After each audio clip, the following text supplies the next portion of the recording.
बिस्मिल्लाहिर्रहमानिर्रहीम। अस्सलामु अलैकुम वरहमतुल्लाहि वबरकातुहू। तो दोस्तों, अल्लाह के रहम व करम से आप सभी अच्छे होंगे। तो मेरे दोस्तों, मेरे चैनल पे आने के लिए बहुत बहुत खुशामदीद। दोस्तों, आज तक आपने बहुत सुना होगा बनी इसराइल कौम, बनी इसराइल कौम, लेकिन बनी इसराइल कौम आई कहाँ से और ये कैसे इनका आगाज हुआ? दोस्तों, आपको पूरा वीडियो देखना पड़ेगा और वीडियो को समझना पड़ेगा। और दोस्तों, जो भी कोई मेरा दोस्त मेरे चैनल पे आया हो, प्लीज सब्सक्राइब, लाइक और शेयर कर देना दोस्तों। अल्लाह ताला आप सबको रहमत बरसाए। तो दोस्तों, ये बनी इसराइल कौम का जमाना ये कैसे शुरू हुआ और कैसे बना है? तो दोस्तों, दौरे इब्राहिम में हम चलते हैं। पहले जो हजरत इब्राहिम अलैहिस्सलाम का जमाना था, तो उनसे पहले हजरत नूह अलैहिस्सलाम से हजरत इब्राहिम अलैहिस्सलाम तक मुअत्तद अंबिया आए, लेकिन इंसान मदनियत और शहरी जिंदगी में इतना फैल ना सका था कि उसकी तारीख बनती जो तारीख साज थे, यानी कि इतने अंबिया किराम आए लेकिन वो इतने नहीं फैले जितने के बनी इसराइल कौम लोग फैले हैं।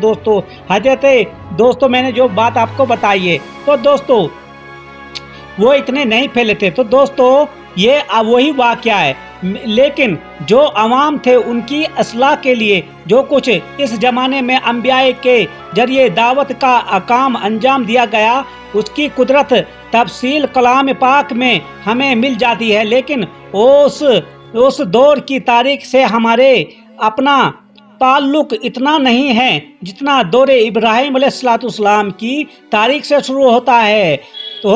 आज की दुनिया के तीन बड़े मज़ाहिब यहूदियत, ईसाईयत और इस्लाम के मानने वालों की पूरी तादाद हजरत इब्राहिम अलैहिस्सलाम को अपना पेशवा मानती है। कुरान मजीद में भी अल्लाह ताला ने उन्हें इंसानों के इमाम का रुतबा दिया है, यानी कि हजरत इब्राहिम को इंसानों का इमाम बना दिया है दोस्तों। तो दोस्तों, और याद करो, यानी कि कुरान पाक में सूरतुल बकरा में है 124 में, और याद करो जब इब्राहिम अलैहिस्सलाम की उनके रब ने बहुत सी बातों में आजमाइश की और इब्राहिम अलैहिस्सलाम उनमें पूरे उतरे। तब खुदा ने फिर फरमाया कि ए इब्राहिम अलैहिस्सलाम, मैं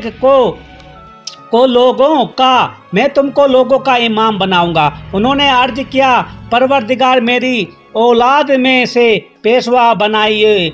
खुदा ने फरमाया, हमारा इकरार जालिमों के लिए नहीं हुआ करता। उस आयत करीम की तफसीर में मौलाना अबू आला साहब मौदवी का निहायत ही कल वजामा नोट हम जेल में दर्ज करते हैं। हजरत नूह अलैहिस्सलाम के बाद हजरत इब्राहिम अलैहिस्सलाम से पहले नबी हैं वो जिनको अल्लाह ताला ने इस्लाम की आलिमगीर दावत फैलाने के लिए मुकर्रर किया था। उन्होंने पहले खुद इराक से मिस्र तक और शाम व फिलिस्तीन से रेगिस्तानी अरब के मुख्तलिफ गोशों तक बरसों गश्त लगाकर अल्लाह की अतात फरमान बरदारी यानी इस्लाम की तरफ लोगों को दावत दी। फिर अपनी उस दावत के अशात के लिए मुख्तलिफ इलाकों में अपने खलीफा मुकर्रर किए। शर्क़ उर्दन में अपने भतीजे हजरत लूत अलैहिस्सलाम को, शाम व फिलिस्तीन में अपने बेटे हजरत इसहाक को और अंदरूनी अरब में अपने बेटे हजरत इस्माइल अलैहिस्सलाम को मामूर किया। फिर अल्लाह ताला ने हुक्म से मक्के में वो घर तामीर किया जिसका नाम काबा है, और अल्लाह ही के हुक्म से वो उस मिशन को काम कर करार पाए, यानी कि उनको बनाया। हजरत इब्राहिम अलैहिस्सलाम की नस्ल से वो दो बड़ी शाखें निकली। एक हजरत इस्माइल अलैहिस्सलाम की औलाद जो अरब में राही कुरैश और अरब के बाद दूसरे कबाइस का ताल्लुक उसी शाख से था, और जो अरब कबीले नस्लन हजरत इस्माइल अलैहिस्सलाम की औलाद ने ना थी, वो भी जो कि उनके फैलाए हुए मजहब से कम व बेश मुतासिर थे, इसलिए वो भी अपना सिलसिला उन्हें से जोड़ते हैं। जोड़ते थे। दूसरे हजरत इसहाक अलैहिस्सलाम की औलाद जिनमें हजरत याकूब अलैहिस्सलाम, यूसुफ अलैहिस्सलाम, मूसा अलैहिस्सलाम, दाऊद और सुलेमान, यहिया, ईसा और बहुत से अंबियाए अलैहिस्सलाम पैदा हुए। और जैसा कि पहले बयान किया जा चुका है, हजरत याकूब अलैहिस्सलाम का नाम जो कि इसराइल था। दोस्तों यहाँ पे आपको समझना पड़ेगा, उन्हीं का हजरत याकूब अलैहिस्सलाम का नाम इसराइल था, इसलिए ये नस्ल बनी इसराइल के नाम से मशहूर हुई। उनकी तबलीग से जिन दूसरों कौमों ने उनका दीन कबूल किया, उन्होंने या तो अपनी अनफरादियत ही उनके अंदर रगम कर दी, या वो नस्लन उनसे अलग रहे, मगर मजहबन उनके मतबा रहे। उसी शाख में जब पस्ती दत नज़ल का दौर आया, तो पहले यहूदियत पैदा हुई और फिर ईसाइयत ने जन्म लिया। तो दोस्तों इस तरह से ये जो कि बनी इसराइल की कौम थी, ये हजरत याकूब अलैहिस्सलाम की ही पुष्ट से हुई है दोस्तों। तो यही बात है मेरे प्यारे दोस्तों,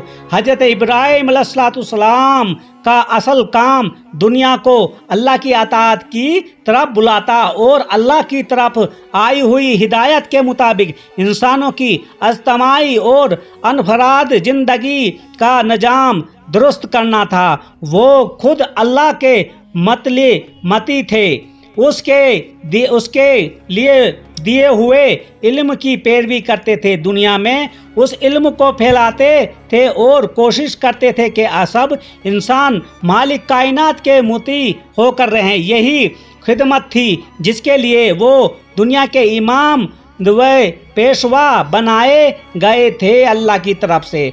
उनके बाद ये इमामत का मनसब उनकी नस्ल की उस शाख को मिला जो हजरत इसहाक अलैहिस्सलाम और हजरत याकूब अलैहिस्सलाम से चली और बनी इसराइल कहलाई। दोस्तों यही था वो हजरत जो याकूब अलैहिस्सलाम का नाम हजरत इसराइल था। उसी की वजह से ये इसराइल कौम, जो बनी इसराइल कौम, उन्हीं की पुष्ट से हुई और वहीं से इनका जो आगाज हुआ, उसी में अंबियाए पैदा होते रहे, उसी को राह रासत का इल्म दिया गया। इसी पर सपुर्द ये खिदमत की गई कि उस राह रासत की तरफ अक़वामी आलिम की रहनुमाई करे, और यही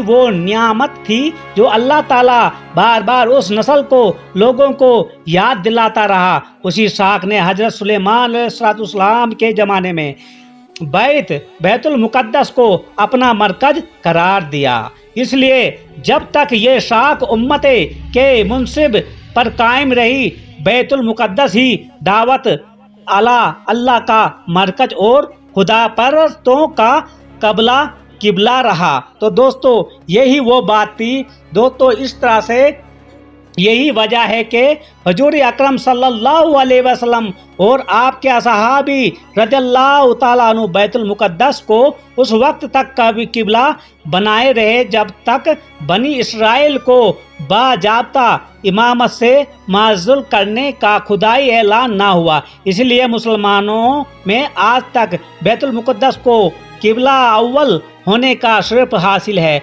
और 3 मकसद ज़ियारत गाहों में एक बैतुल मुक़द्दस भी है। तो दोस्तों ये बात ध्यान रखना। तो दोस्तों आपको समझ में आ गया होगा। आज तक आपको पता था कि बनी इसराइल कौम है, लेकिन ये नहीं पता था बनी इसराइल कौम कैसे बन गई। तो इंशाअल्लाह ताला आपको मेरी बातें समझ के आपको समझ में आ गया होगा। अल्लाह ताला हम सबको नेक अमल करने की खूब तौफीक अता फरमाए। आमीन सुम्मा आमीन। खुद